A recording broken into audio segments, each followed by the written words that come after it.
Ujumbe wa siku ya leo, Mungu anatuambia jinsi ya kuurithi ufalme wa Mungu, inheriting the kingdom of God.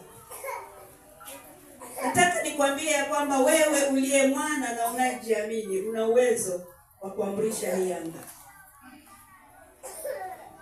Sijui kama kwenu kuna mabadiliko wakati huu wa mwana wa mama mdogo ambapo hali mchana na anakula usiku wote. Sijui kama mnaona mabadiliko gani. Lakini nataka kukuambia ya kwamba hili kanisa likisimama, mshikane na mchungaji na watumishi walioko mahali hapa, anga hili mnaweza kulitiisha. Muna uwezo wa kuteremsha madhabahu ya uonevu na kila aina ya vita. Bwana Yesu asifiwe sana. Vinashuka vikipiga magoti mbele ya Mungu kwa sababu kuna mwana. Maana Mungu amemleta mwana akakufanya wewe uzaliwe ili wana wa Mungu waongezeke. Kwa hivyo neno ulilonalo lina nguvu mbele ya baba yako. Kwa hivyo yale yote unayoyaona, na jinsi moja ya kuitawala anga ni kwamba maeneo unayokaa, ile nyumba uliyokodisha, hiyo perimeter ya hiyo nyumba tangu juu mpaka chini iko mikononi mwako. Hata kama umekodisha, hata mwenye nyumba unamweka chini ya utawala wa Mungu. Kama kuna kelele, kama kuna vita, wewe una uwezo wa kunyamazisha. Kama punda waliongea. Bwana Yesu asifiwe sana. Siku moja tumefukuzwa manyumba mpaka tukapata nyumba nyingine ambayo kulali usiku. Punda wote wanakuja huko chini barazani, nilikuwa naongea kufanya mashauri, wakilia wamechoka, wanamuuliza Mungu, tutakaa hapa na hizi shida mpaka lini? Najua kuna kifungu cha Biblia kinachosema wanyama wanalia. Wakianza zile kelele zao, hata kama una usingizi wa namna gani na nasema hata wengine hapa si punda ni mapepo. Mmoja nikaamka, nikasimama kwa dirisha, kaambia enyi punda, nyinyi punda, wacheni kutusumbua, sisi tunasumbuka mchana kutwa. Pamoja nanyi mkisumbuka pia, unatakikana usiku mpumzike, na sasa mnapiga kelele. Ninawanyamazisha katika jina la Yesu. Tangu hiyo siku punda wakija pale wanawekwa, wanatulia, nasi tunalala. Amen. Kwa nini? Kwa sababu Mungu alikupa uwezo wewe mwanadamu kutawala mpaka samaki baharini. Ndio maana unaenda unawavua samaki, unakuja unawakula. Bwana Yesu asifiwe sana. Ni kitu gani ambacho hakiwezekani? Ikiwa hao wanadamu wana uwezo wa kutiisha wanyama, wana uwezo wa kutiisha samaki baharini, ni kitu gani katika anga ndani ya ulimwengu wa roho ambacho wewe huwezi kutiisha? Kama kuna wachawi hawana nguvu mbele zako, kama kuna mashetani yaliyotumwa hayana nguvu ndani yako, na lakini kilicho ambacho kinatakikana kipatikane kwako ni uaminifu ule wa huyo aliyekuokoa ndani yako. Ndio maana hili neno tunaenda kusoma Luka 10. Haleluya.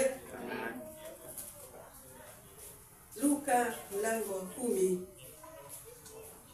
Upate mtu wa kusomea. Naomba Mungu nisiwe na vifungu vingi maana ninavyo. Lakini kwanza tuangalie huo mlango wa 10 tangu mstari wa 25 mpaka 37 unatuambiaje? 25. Kitabu cha Luka mlango ule wa 10. Tuuliza mpaka 37.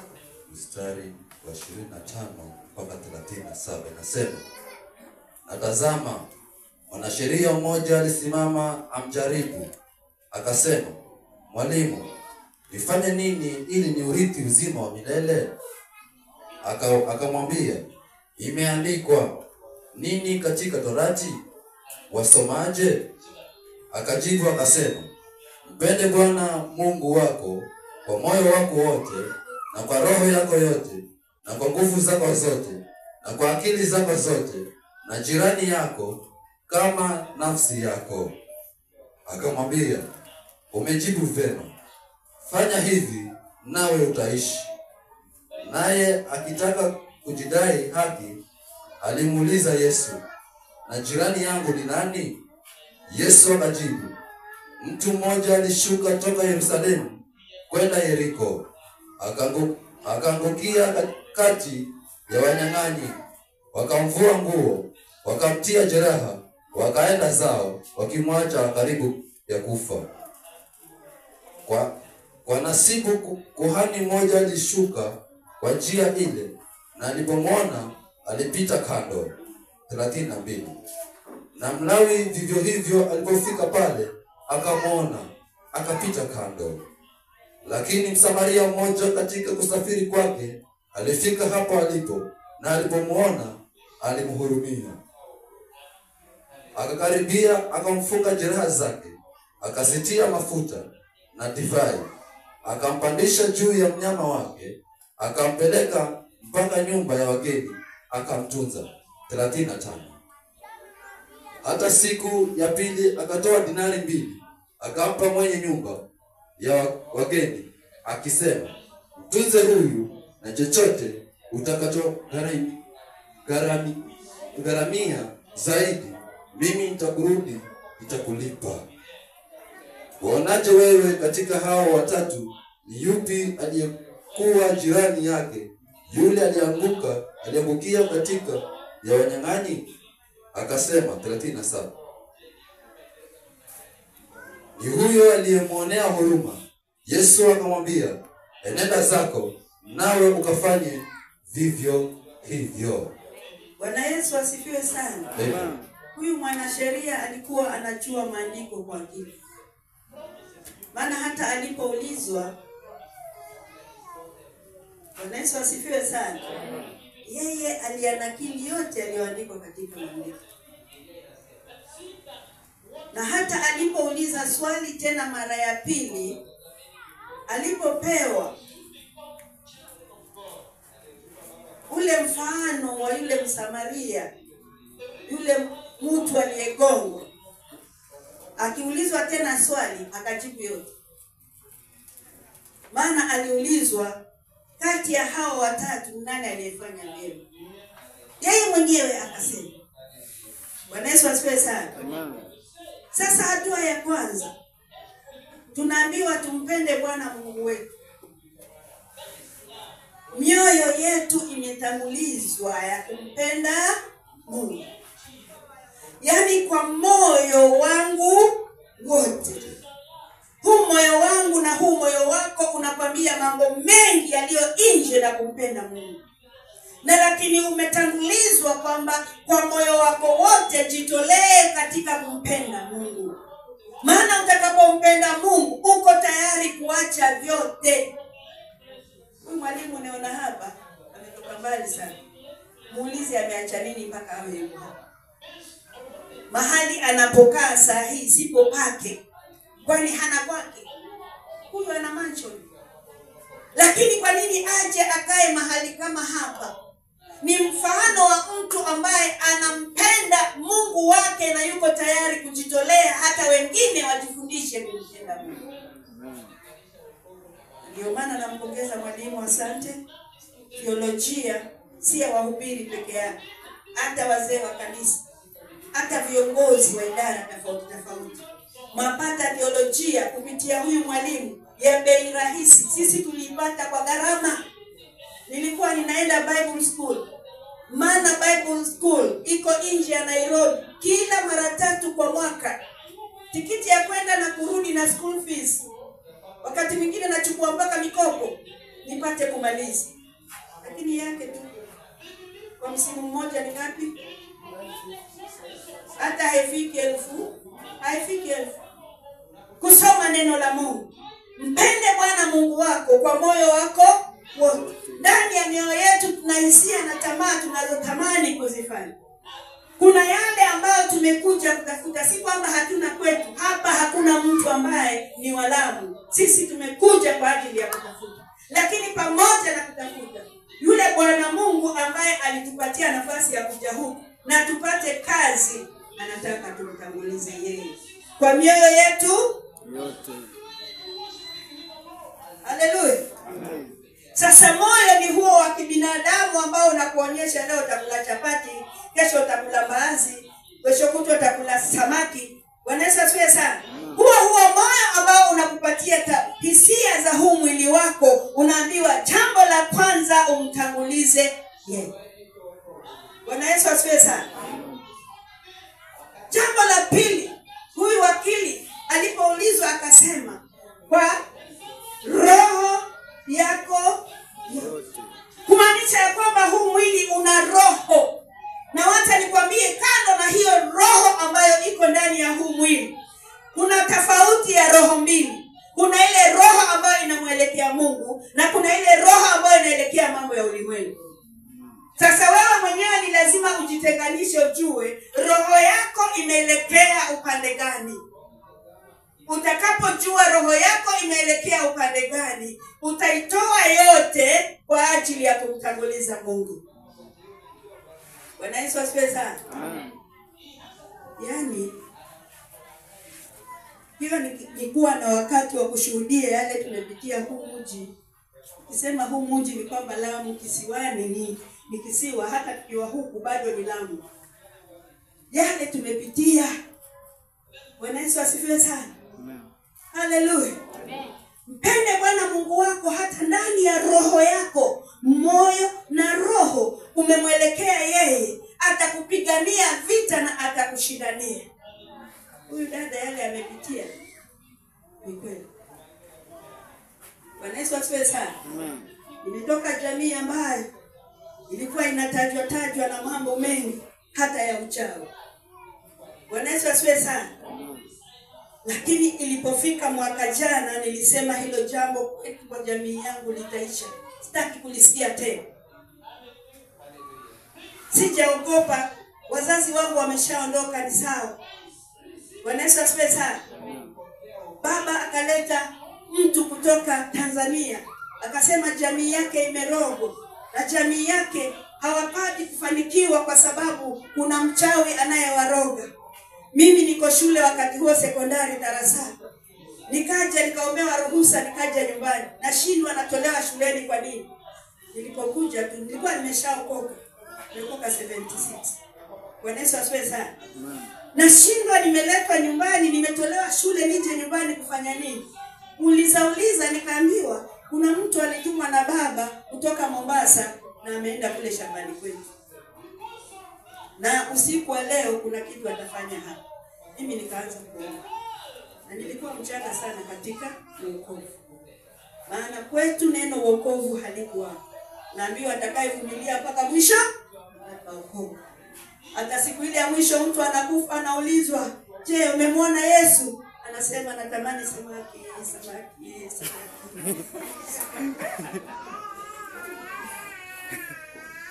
Nina utu. Anakufa huyo, anatamani samaki. Na kwa hivyo haikuwa rahisi vile vita ya kusema umeokoka. Msichana mdogo kama wewe unasema wokovu, na tuna wachungaji na wahubiri hapa. Nimewekwa mpaka kwa kikao cha wachungaji viongozi pamoja na aliyekuwa mishonari. Mishonari akawaambia muacheni huyu mtoto umwangalie. Nikianza kuomba nikashukiwa na Roho Mtakatifu. Nikianza kuomba na Roho Mtakatifu, mamangu anakimbia anaenda kwa mchungaji. Mtoto wangu amepagawa, anaongea lugha ambayo sielewi. Haikuwa rahisi. Bwana Yesu asifiwe sana. Mungu anamtoa mtu kutoka mbali. Na kwa hivyo safari tuliyo nayo mbele yetu si safari ya rahisi. Inataka umaanishe na uamue. Kwa hivyo roho yako, ndugu na dada, unatakikana nayo umtangulize Mungu. Wewe si mtumwa wa mtu. Ifika siku ya kuabudu, enda kwa bosi yako umwambie, leo ni siku ya kwenda kanisani. Nipe ruhusa nikamwombe Mungu. Bwana Yesu asifiwe sana. Wacha nikwambie, hutafutwa kazi kwa sababu umefanya hivyo. Hata yeye anaanza kutambua kuna kitu ndani yako. Haleluya. Na kwa hivyo nikakwambia ya kwamba vita huwa ni vingi. Na nikaanza kuambia yale dada amepitia nami kwa kiasi. Nikasema mwaka huu hili jambo lazima liishi. Kaja ujumbe ya kwamba kaza mwanangu mmoja alienda kwa nyumba siku moja akakuta kuna hirizi. Nikaletewa mashtaka kwamba huyu mkaza mwanao anataka kuondoka kwa nyumba kwa sababu ameona hirizi. Na wanaenda kanisani. Jana ni kiongozi, ni mtoto wa ndugu yangu. Msichana ni mwimbaji, praise and worship na kwaya. Lakini sasa anataka kutengana kwa sababu anasema watu wao walikuwa wanasema unaolewa familia ya watu wachawi. Na leo ameshuhudia mwenyewe ameona nini? Hirizi. Wanaweza asiwe sana. Namuita yule msichana nikamwambia nielezee kile uliona. Nielezea, kaambia yameisha. Usiondoke kwanza. Haleluya. Amen. Nakwambia hivi, ukiwa na Yesu ndani yako una mamlaka ya kufanya kitu. Amen. Ndugu zangu wenyewe walikuwa hawaonani, hawatembeleani. Kunakuwa na msiba katika familia, wakienda ndani ya hiyo familia kila mtu anakaa kwake, hawakai ndani ya nyumba. Wageni ndio wanakuja kukaa na sisi. Kwa ajili ya hiyo roho iliyokuwapo tangu mababu zetu. Wanaweza sasa. Una mamlaka na uwezo wa kufanya kwa sababu ya upendo wa Mungu ndani yako. Jumapili Roho wa Bwana akanipa nguvu. Nikahakikisha kijana amekuja kanisani. Yesu sasa. Amen. Nikamtaja kwa jina. Nikamwambia nenda huko nyuma ya kanisa na upige magoti, utambae mpaka uje hapa madhabahuni. Kuna roho nataka kuivunja ndani yako. Na wewe ni kizazi cha 3 katika jamii yetu. Maana wazazi wetu kizazi cha kwanza, sisi kizazi cha pili ambao mimi ni shangazi yako, na nyinyi ni kizazi cha 3. Nataka hiyo roho ya kusema mambo ya uchawi iwe ni mwisho leo kizazi cha 3. Maana ikiwa kuna roho inatembea katika familia, ikimaliza kizazi cha 3 na ikiingia cha 4, basi sasa hakuna jinsi itaondoka, maana inaanza tena. Mpaka watu wanaanza kusema, hey, msioe watoto wa jamii ile, hey, msifanye. Sijui kama mambo kama hayo umesikia kwenu. Amen. Wasichana wa nyumba ile hawatakikani kuolewa. Vijana wa nyumba ile hawatakikani kuoa wasichana wetu kwa sababu ya roho zinazozunguka. Bwana Yesu asifiwe sana. Amen. Jana yule alipiga magoti. Kanisa limeshangaa, limesimama kama mlivyonyamaza. Watu wanaimba wakiwa wameketi na yeye anatembea kwa magoti. Anakuja madhabahuni. Sikumwambia nitafanya hivyo, lakini niliongozwa hivi. Alipofika madhabahuni nikamwambia simama, uliambie kanisa mke wako aliona nini ndani yako. Haikuwa rahisi wakati. Sasa yuko mbele ya kanisa, wangapi wameshakuja Lamu Pefa Church? Sasa umeona ule umati wa wale watu waliokubali. Sasa unaambiwa usimame useme kwamba ulikusa hirizi hii, ulileta hirizi. Vinaanzia wapi? Nikamwambia hakuna ibada hapa mpaka useme ukweli. Wewe ndio utakayefungua leo tuweze kuabudu. Na nikamwambia Mungu fungue moyo wake, fungue kinywa chake. Kijana akakiri yote. Kwa machozi akapiga magoti, nikamwombea tena msamaha. Wacha nikwambie roho hiyo imevunjika sasa. Katika familia yetu kukiwa na jambo, sasa watu wanaungana pamoja. Hata wale walikuwa hawaongei, saa hii wanatembeleana wakiongea na kupigiana simu. Maana hiyo roho imevunjika. Huwa ni mfano na kielelezo ya kwamba wewe unazo nguvu hata ya kuitawala hii anga hapa. Ukiona kitu ambacho si cha sawa, kwa sababu roho yako na moyo wako imemwelekea Mungu, hiyo roho yako itaenda kwa maroho yaliyo angani na maroho yaliyo baharini, the queens of the ocean. Unazikemea na hakutatendeka ajali wala kafara. Kwanza Ramadhani hii hakuna kafara itafanyika. Amen. Na kama itafanyika ni wao watatoana kafara, si mwana wa Mungu hata mmoja. Amen. Maana hayo mambo yamekuwa sana.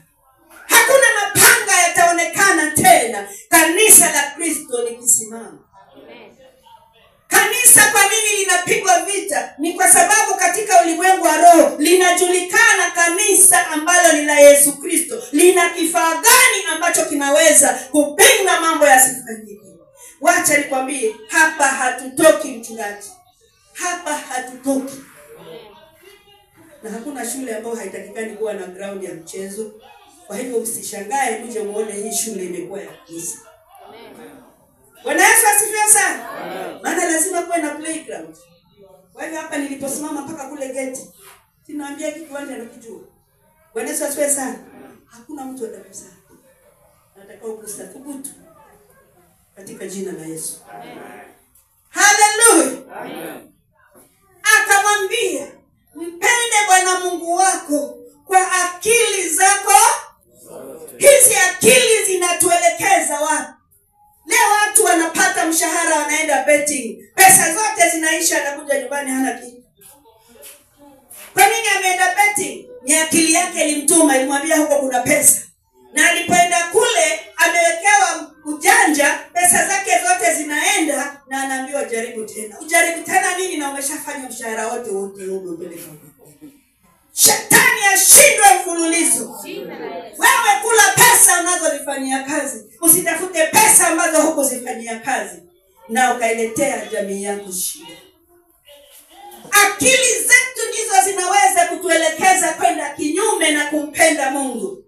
Maana unaenda katika mazingira ya kazi yako, unakuta wafanyikazi wenzako wanaongea jinsi wanavyofaulu na kufanikiwa. Anakwambia kule Maradani kuna mganga ambaye akenda akikufanyia hili na hili, hapa kwa kazi utapata promotion. Shinda kabisa. Hakuna promotion utapata kwa mganga. Bwana Yesu asifiwe sana. Akili yako ndio akili ambayo utaisambaza kwa watoto wako, na ndio akili ambayo itaenda kwa wajukuu. Na hivyo kama hii akili haikumwelekea Mungu, ikiongozwa makosa, unaona hao watoto tunaona hapo nje, hicho ni kizazi kitapotea chote. Kanisa litakuwa halipo. Bwana Yesu asifiwe sana.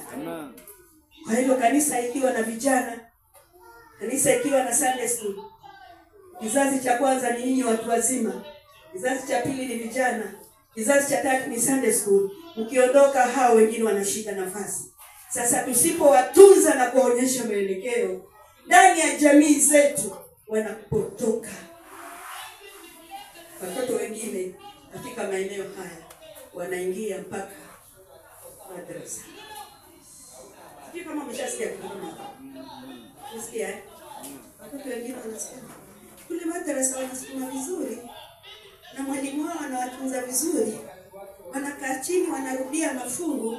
Mimi nitaenda na rafiki yangu kule. Tunahitaji kuelea watoto wetu jinsi inavyofaa. Akili zetu lazima tuziweke chini ya upendo wa kumpenda Mungu.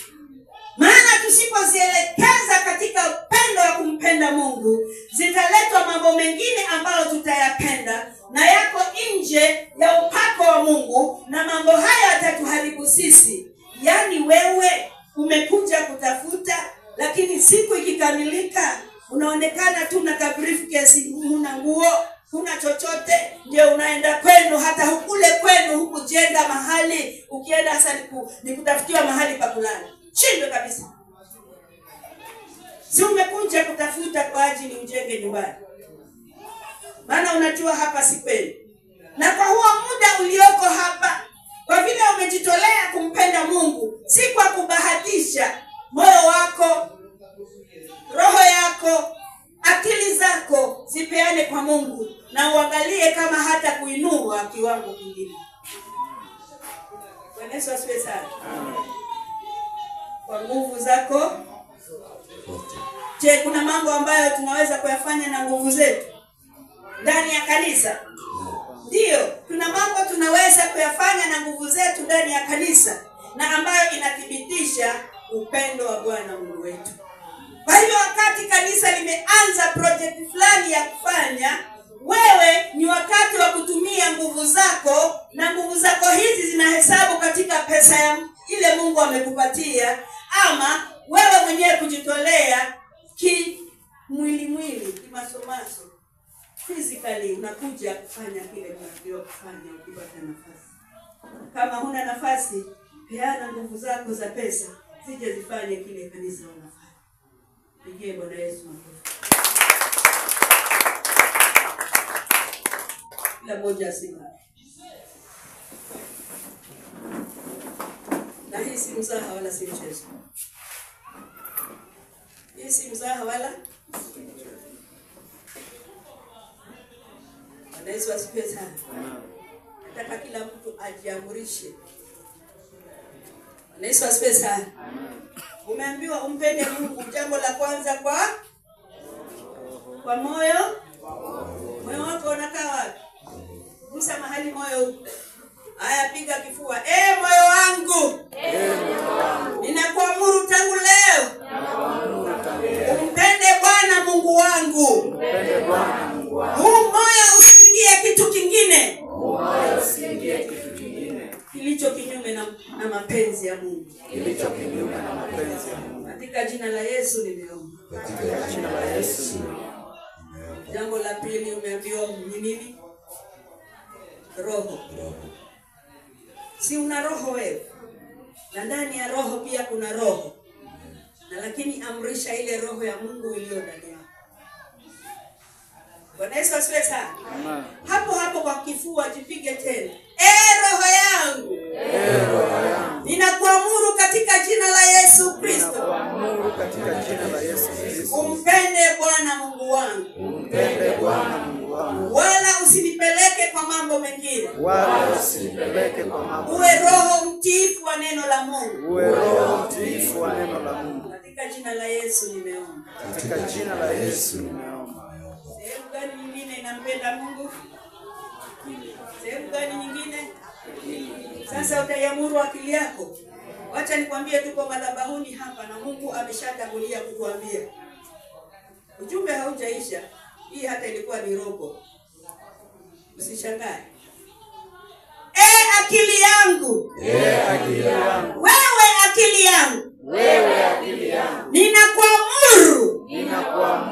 Katika jina la Yesu Kristo Bwana wangu.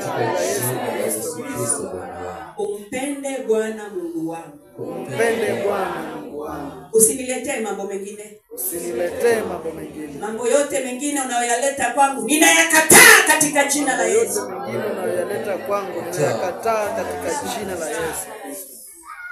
Akili yangu. Usaidie mwili wangu. Kuyafanya mapenzi ya Mungu. Katika jina la Yesu nimeomba na kushukuru. Jambo la mwisho. Nguvu zako. Wengine wanasema mimi ni dhaifu. Hata tunalala nyumbani. Wacha nikwambie. Njaa inakuangalia wewe. Lakini chakula kimekuzunguka kila mahali. Kwa sababu ya neema ya Mungu. Bwana Yesu asifiwe sana. Kwa hivyo nguvu zako unazotumia kwa kazi, nguvu zako unazotumia kwako, shambani kwako, kwa vitu unavyoweka, hizi nguvu zako hizi zinaambiwa zimtegemee kumpenda nani? Aya, shika nguvu zako. Nguvu zangu. Ninakuamuru katika jina la Yesu. Tangu sasa na kuendelea. Nguvu zangu zimpende Bwana Mungu wangu. Nguvu zangu zisifanye mambo yaliyo kinyume na Mungu wangu. Nguvu zangu ziweze kumpenda na kumheshimu Mungu. Bwana Yesu. Nisaidie. Tangu sasa nguvu zangu zimtumikie Mungu. Katika jina la Yesu tumeomba na tuseme amen. Na tukae.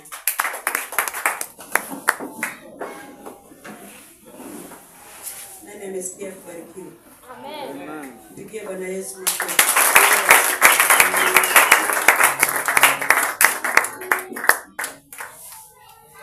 Hayo mapenzi ya kumpenda Bwana Mungu yanakuonyesha upendo wake, yanakuonyesha utiifu wake, yanakuonyesha kumtegemea na kumtumaini yeye, yanakuonyesha jinsi ya kujitolea hata kwa kumuomba wakati umekwama. Bwana Yesu asifiwe sana. Amen.